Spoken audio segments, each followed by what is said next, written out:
Hello everybody, this is Alchemist 2 and I'm back again with another book review. I just recently read Theresa Caputo's You Can't Make This Stuff Up. Is kind of like a autobiography that she writes, and she actually gives some really sound advice, I think, as far as I'm concerned, and she talks about living life with gratitude and that it's okay to be upset but not to let it overcome you. Same thing with being sad. It's just a natural part of loss. And just like anything else, is something that can actually teach you. And then it talks about people, their souls making their own decisions. It's not God himself, because God gave us free will. And she speaks about this, and I agree with it. And I think that she has a whole lot of insight, and I absolutely adore her. I'm hoping that at some point in time I can meet her too. I've never watched The Long Island Medium. I have seen her on Dr. Oz, and I would really love to read There's More to Life Than This now, because I didn't know that she had written another book before this one came out. I just assumed, like I shouldn't do. I assumed that this was her first book ever, and I thought, oh, this is great. She has a book. I'm going to read it. And it's a very short book, and it's really a lot of fun, and a lot of the things that she speaks of in here really touched my soul. And I think that anybody who picks this up, if you like Theresa, definitely pick it up. It's got that old Italian wisdom in it, and I love it. It reminds me of my Zio Giovanni, my Uncle Jack. He's not really my uncle by blood, he's my uncle by marriage, and he's from Genoa. And there are a lot of things that are like, yes, this sounds a lot like my Uncle Jack. And I haven't heard from my Uncle Jack in a good long while, and I miss him quite a bit, because he was my World War II buddy. And I talked to him a lot about WW2, even though he doesn't like to. He would rather keep it to himself, because, well, they were on the losing side. I do a lot of research on that, but anyway, I'm getting off track. A lot of the things that were said, when she talks about life as being like a cannoli, I thought, yeah, I like the way this lady thinks. Because I love cannolis. I mean, who doesn't love, unless you're lactose intolerant, then you probably couldn't enjoy a cannoli, but to me, it just hit a chord, and I don't know why. I just thought, yeah, I can definitely relate to this, and maybe you could translate it to something that you like life is like ice cream, or life is like a bagel, or life is like pizza, life is like a hamburger. I mean, it could be anything really delicious. I can still go with a cannoli thing. I love cannolis.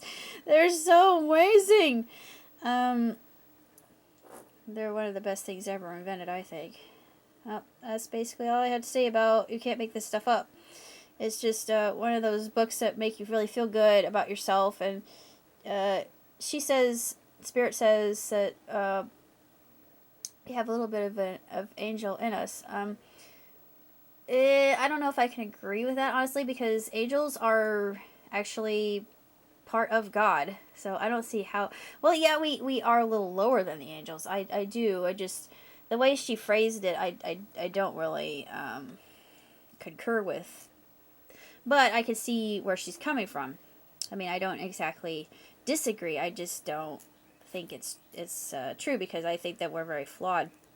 But I do think that we are here for a reason, and we're here to learn from whatever life teaches us from each other, and to do what we can to help our fellow man. And she says that we become, over time, our souls evolve, and yeah, like anything else, that definitely makes sense.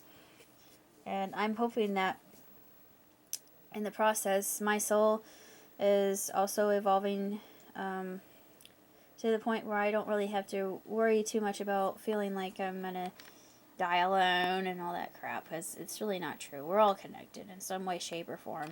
There's one thing I remember from watching Scorpion, and Happy said something very profound, and this is one of my favorite things. I'm going to quote it, I'm going to paraphrase.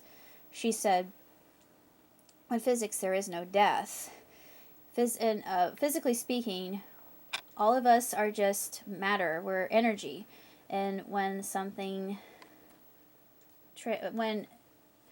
energy has the ability to transform into other kinds of energy. So that, I think, is it's very comforting, because we're all just frequencies. We're all just a bunch of wavelengths. That's all it is. We're wavelengths. We're wavelengths interconnecting and harmonizing, or in discord with other wavelengths. It matters on how you feel around another wavelength, I think, how you perceive that wavelength. And that's how I understand it. I mean, I'm not a physicist myself, but I love physics. And I agree with Happy's perception. All energy just transforms into other forms of energy. It just becomes something else entirely. And in my case, I've always liked Einstein's traveling on a beam of light. I thought that would be so cool. I could totally see myself doing that, instead of, it would be for me, it would be a zip line straight up. Woo! See ya! I wouldn't want to be a so long, suckers. I'm going to God. But yeah, I'm totally irreverent, but oh well. I got a sense of humor. I can't help it. I just think this is a really exceptional book, and a really transformative. So if you have a chance to pick it up, then do so, because it's well worth it.